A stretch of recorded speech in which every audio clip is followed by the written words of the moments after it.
జపమాల ప్రేక్షకులకు నమస్కారం. ఓం వరవరదాయ విజయ గణపతియే నమః. శ్రీ గురుభ్యో నమః. శ్రీమాత్రే నమః. ఈ భాగంలో మనం నిమిష మహారాజుకు జగన్మాత వరం ఇవ్వడం తెలుసుకుందాం. వశిష్ఠుడు నిమి మహారాజును శపించాడు అనే సంగతి యజ్ఞం చేస్తున్న ఋత్వికులకు మునీశ్వర్లకు తెలిసింది. చాలా బాధపడ్డారు. రాజును పరామర్శించారు. ఇంకా యజ్ఞం పూర్తి కాలేదు, ముగింపు దశలో ఉంది. దీక్షాధారిగా ఉన్న యజమానుడు పరమ ధార్మికుడు శాప దగ్ధుడవుతున్నాడంటే మనమంతా చూస్తూ ఊరుకోవడం అంత మంచిది కాదు. దీనికి ఏదైనా విరుగుడు చేయగలమా అని చాలాసేపు సమాలోచనలు జరిపించారు. ఏ దారి కనిపించలేదు. వశిష్ఠుడి శాపానికి తిరగలేదు, అనుభవించవలసిందే తేలడంతో అందరూ అవాక్కైపోయారు. నిమి మహారాజు శరీరంలో నెమ్మదిగా మార్పు రావడం మొదలైంది. అది గమనించిన ఋత్విజుడు దానికి కావలసిన వేద మంత్రాలతో గంధ మాగల్యాది విలేపనాలతో ఒకవైపు అతడి శరీరాన్ని రక్షిస్తూ మరొకవైపు త్వరగా యజ్ఞం ముగించారు. సమాప్తంగా ఉండిపోయింది.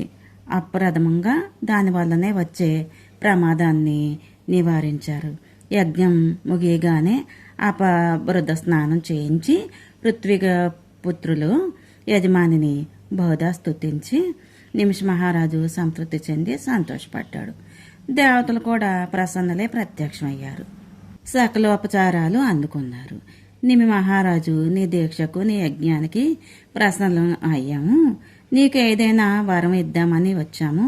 కోరుకో. ఈ యజ్ఞం వల్ల నీకు ఉత్తమ జన్మ లభిస్తుంది.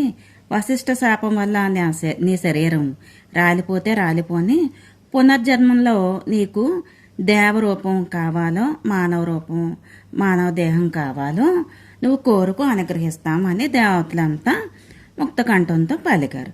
అప్పటికే నిమి శరీరం రాలిపోయింది, ఆత్మ మిగిలింది. అదే బదులు పలికింది, దేవతలారా, యజ్ఞం పూర్తయింది. మీరు ప్రసన్నులయ్యారు, అంతే చాలు. నాకిప్పుడు చాలా సంతోషంగా ఉంది. నాకు ఏ దేహం మీద వాంచలేదు. శరీరం ఏదైనా ఎప్పుడో ఒకప్పుడు నశించిపోయేదే. అందుచేత ఏ రూపము నాకు వద్దు. సకల ప్రాణికోటికి చౌపుల్లో నేనుంటాను. వాయు రూపంలో కన్నుల్లో సంచరిస్తాను. ఈ వరం అనుగ్రహించండి అని అడిగాడు. ఇటువంటి వరం ఇవ్వడం తన శక్తికి మించినదన్నా దీన్ని కేవలం జగదీశ్వరు మాత్రమే ఇవ్వగలదు. యజ్ఞంతో సంతృప్తి చెందింది కనుక తప్పకుండా ఇస్తుంది. జగదీశ్వరిని ప్రార్థించమని సలహా చెప్పారు. దేవతలు నిష్క్రమించారు. నిమి ఆత్మ వెంటనే జగన్మాతను ప్రార్థించింది.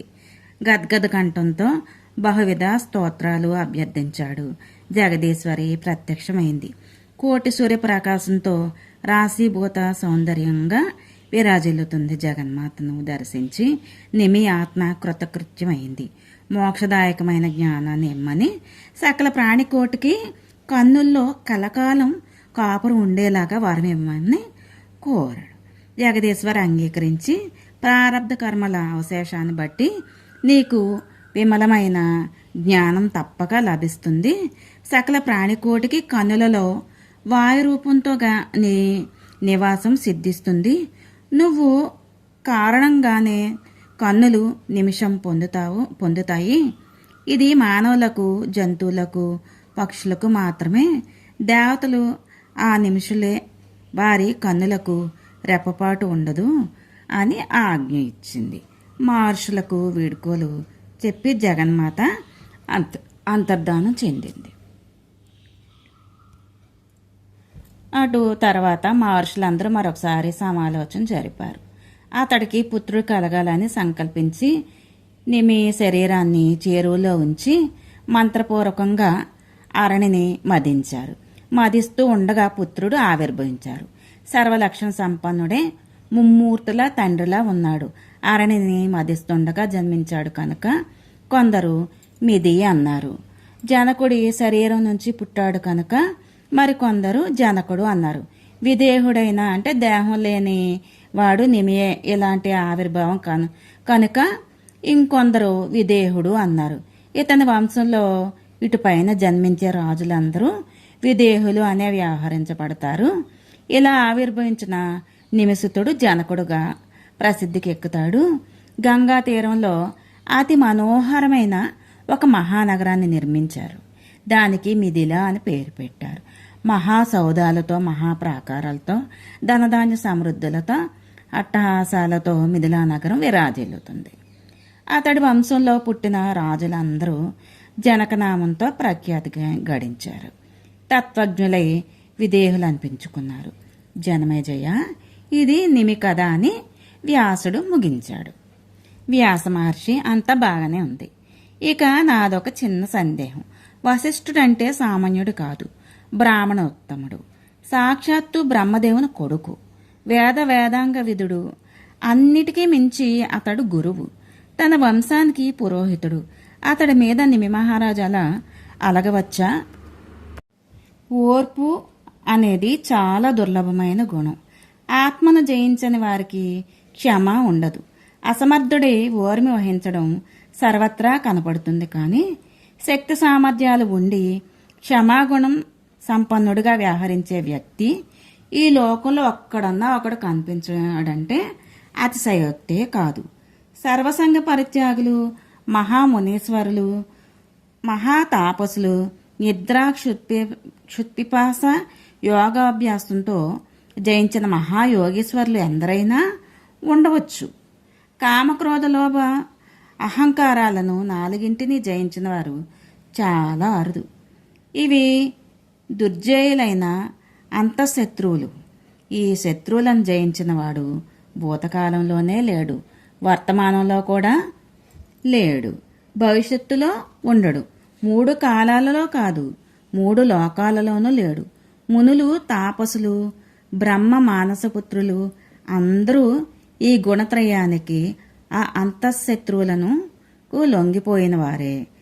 సాంఖ్యశాస్త్రవేత్త, నిరంతర యోగాభ్యాసరతుడు ఆయన కపిల మహర్షి సగరపుత్రులను క్రోధాగ్నిలో దహించి వేశాడు. అందుచేత జనమేజయ, నువ్వు తెలుసుకోవలసిందే రహస్యం ఏంటంటే, ఈ భువనత్రయ సృష్టి ఉందే ఇది అహంకారం నుంచే ఆవిర్భవించింది. కారణగుణాలు కార్యంలో ఉండి తీరతాయి.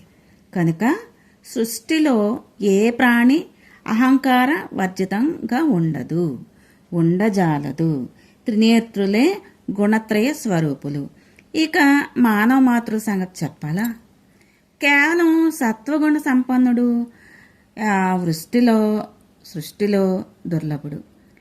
అంతటా గుణత్రయ సంయోగ స్థితియే కనబడుతుంది.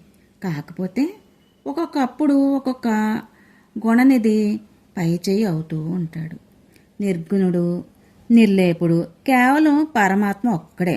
అతడు అవ్యయుడు, అలఘ్యుడు, అప్రేమయుడు, సనాతనుడు. అలాగే ఆదిశక్తి కూడా కేవల నిర్గుణ, దుర్జేయ, బ్రహ్మ సంస్థిత, సర్వభూత వ్యవస్థిత.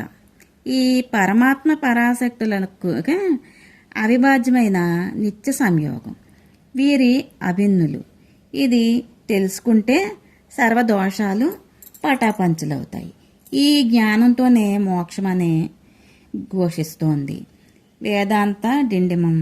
ఇది తెలుసుకున్నవాడు త్రిగుణాత్మక సంసారం నుంచి విముక్తుడైనట్లే.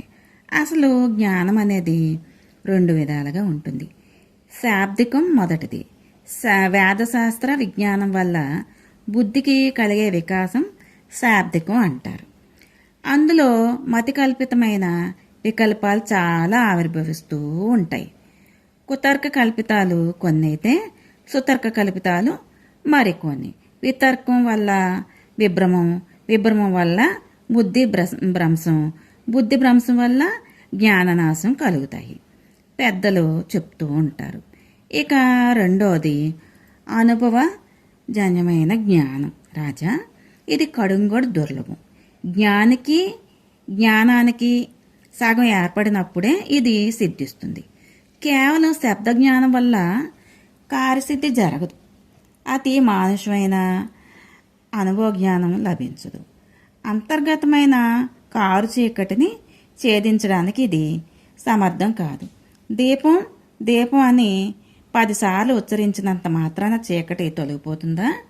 బంధనానికి హేతుగానికి ఏదో అది కర్మ. ఏది విముక్తికి కారణమో అది విద్య, అదే జ్ఞానం. శ్రమకు మరో పేరు కర్మ, నైపుణ్యానికి మరో పేరు విద్య. సచ్చీలకి పరమహితత్వము, కోపరహితత్వము, క్షమాహితత్వము, ధృతిమం తత్వము ఇవి విద్య పరిపాకానికి ఫలాలు. ఇటువంటి విద్యతో కానీ తపస్సుతో కానీ లేదా యోగాభ్యాసంతో కానీ మాత్రమే అంతఃశత్రువులను జయించగలం. మరొక మార్గం లేదుగాక లేదు. మనసు స్వభావతః చంచలం. దాన్ని నిలువరించడం అత్యంత దుష్కరం. త్రిలోకాలలోనూ త్రికాలలోనూ త్రిగుణాత్మకుడైన ప్రతి ప్రాణి కూడా ఈ మనసుకి వశమై ఉన్నాడు. కామ క్రోధాది భావాలన్నీ దీన్ని పుణ్యాలే, మనసులో ఆవిర్భవించేవే. అందుచేత మనసును నిగ్రహించుకోగలిగితే వీటిని నిర్జించినట్టే. అప్పుడు ఇవి ఆవిర్భవించవు. ఇది మానవమాత్రుడికి సాధ్యమయ్యే పని అంటావా? సాధ్యమయ్యే పని కాదు కదా. అందున రజోగుణ ప్రధానుడైన క్షత్రియునికి మనోనిగ్రహం మరీ దుష్కర్మం. అందుచేత నిమి మహారాజు వశిష్ఠుని పట్ల ఓర్మి అంటే క్షమ వహించలేకపోయాడు. మరి అదే యయాతి మహారాజు భృగుపుత్రుడికి ప్రతిశాపం ఇవ్వలేదు. ఓర్మి వహించి వార్ధక్యాన్ని స్వీకరించాడు. ఒక్కొక్కడు ఇలా సౌమ్యుడిగా ఉంటే ఒక్కొక్కడు అలా క్రూరుడుగా ఉంటాడు. ఇవి స్వభావ భేదాలు. ఎవరిది తప్పంటాం? పూర్వకాలంలో హైహైలు ధనలోభంలో క్రుద్ధులే బ్రాహ్మణులను కూడా చూడకుండా భార్గవులనందరినీ సమూలంగా సంహరించారు. బ్రహ్మహత్య మహాపాతకం మూట కట్టుకున్నారు. వ్యాసుడి నోటి నుంచి హై ప్రస్తావన రావడంతోనే తాతగారు అంటూ జనమేజయుడు పట్టుకున్నాడు. ఆ హైలు ఎవరు? ఏ క్షత్రియ వంశంలో జన్మించారు? ఏ భార్గవులను సంహరించారు? ఎందుకు సంహరించారు? ఏదో పెద్ద కారణం ఉండే ఉంటుంది. లేకపోతే బ్రహ్మహత్య మహాపాతకానికి జంకకుండా అంత పని చేస్తారా? కాబట్టి వివరంగా చెప్పు అని అడిగాడు. వ్యాసుడు ప్రారంభించాడు. హైల కథ విందాము.